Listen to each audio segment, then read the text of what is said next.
E aí, tudo certo? Hoje o papo é sobre como criar uma ferramenta de automação super poderosa para quem trabalha em centros de operações de segurança, o famoso SOC. A gente vai ver como usar Python e a API do vírus Toro para transformar uma tarefa que é manual e repetitiva num processo ágil e inteligente. Vamos nessa? Para começar, vamos imaginar uma cena. Daquelas bem típicas, sabe? Um analista júnior de SOC, de olho na tela do CIEM, e, de repente, pipoca esse alerta. Uma conexão de saída para o IP 8888. Isso aí é o pão de cada dia. Acontece dezenas, se não centenas de vezes todo santo dia. E aí vem a pergunta de US$ 1 milhão, né? É algo inofensivo ou é malicioso? A gente sabe que 8.8.8.8 o DNS do Google geralmente é tranquilo. Mas e se não fosse? E se fosse um IP totalmente aleatório, desconhecido? A decisão tem que ser rápida, muito rápida.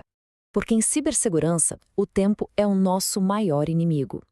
Cada segundo que se perde numa análise manual é um segundo a mais para um possível invasor fazer um estrago. É uma pressão danada. E a fila de alertas, bom, ela nunca para de crescer. E é justamente nesse cenário caótico que a automação brilha. Pensa só, em vez de ficar abrindo um monte de abas no navegador, copiando e colando o IP manualmente lá no vírus total, a gente pode simplesmente ensinar um script a fazer tudo isso. É uma virada de chave total para qualquer SOC moderno. E olha, isso aqui é uma verdade que precisa ser dita. Um analista de SOC júnior que aprende a automatizar é um analista que vai crescer na carreira, e rápido, porque isso não é só sobre ser mais eficiente, não. Mostra que a pessoa tem iniciativa, tem conhecimento técnico e, principalmente, tem aquela mentalidade de resolver problemas. E isso o mercado valoriza, e muito. Mas beleza, por que se dar a todo esse trabalho? Quais são os ganhos reais? Primeiro de tudo, tempo de resposta. O que um humano leva minutos para fazer, um script faz em segundos. Ponto. Segundo, padronização. A análise vai ser sempre a mesma, seguindo o mesmo critério. Acabou, cada um faz de um jeito. Terceiro, e super importante, evita erro humano. Chega de errar um número na hora de copiar o IP. E por último, facilita a vida lá na frente. O resultado da análise pode voltar direto para o CIEM e enriquecer os próximos alertas. É um ciclo virtuoso. Ok, então, para montar essa ferramenta, primeiro a gente precisa entender o básico de como as APIs funcionam. Pensa nisso como aprender umas palavrinhas-chave para conseguir conversar com o serviço do vírus total. É bem simples, na verdade. Primeiro de tudo, a chave de API, ou a famosa API Key. A lógica é simples. Sem chave, não entra. É como se fosse o crachá de acesso do nosso script para entrar no banco de dados do vírus total. É o que prova que a gente tem permissão para pedir as informações. Depois a gente tem o tal do endpoint. Imagina que a API do vírus total é um prédio gigante cheio de informações. Os endpoints são as portas específicas desse prédio. Tem uma porta só para pedir dados sobre IPs, outra só para domínios, outra para hashes e por aí vai. Para pegar a informação certa, tem que bater na porta certa. E por fim, o JSON. Quando a gente pergunta algo para o vírus total, ele não responde com um e-mail, né? Ele devolve os dados num formato bem estruturado, que é o JSON. Pensa no JSON como a língua universal que os sistemas na web usam para conversar entre si, para trocar dados. É o idioma que a API fala. E essa tabela aqui ilustra perfeitamente aquelas portas que eu comentei. Para quem trabalha em SOC, esses 4 endpoints aí são o dia a dia. Para esse nosso exemplo, o foco vai ser no primeiro da lista, o de consultar endereços de IP. Beleza, teoria vista, agora é hora de sujar as mãos, com código, claro. Vamos ver na prática como esses conceitos todos viram um script em Python que realmente funciona. E olha que legal, a lógica do script é super simples, super elegante. Dá para resumir em 3 passinhos básicos. Primeiro, a gente prepara a pergunta. Segundo, a gente envia essa pergunta lá para o vírus total. E terceiro, a gente pega a resposta e tenta entender o que ela quer dizer. Vamos para o passo 1. A gente define a nossa API Key, depois o IP que a gente quer investigar, no caso o 8.8.8.8, e aí a gente monta a URL completa, que é basicamente o endereço do vírus total, mais o endpoint de IP, mais o próprio IP. Essa é a nossa pergunta toda formatadinha, pronta para ser enviada. Agora, o passo 2, mandar a pergunta. Aqui, a gente usa uma biblioteca de Python muito famosa, a Requests.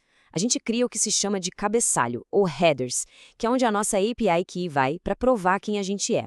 E aí, é só fazer uma chamada, um requests.get, para a URL que a gente montou. Nesse exato momento, o nosso script está batendo um papo com os servidores do VirusTotal. E, finalmente, o passo 3, que é receber e entender a resposta. A primeira linha de código ali pega a resposta, que vem em formato JSON, e transforma numa estrutura de dados que o Python entende, tipo um dicionário. Fica muito mais fácil de trabalhar.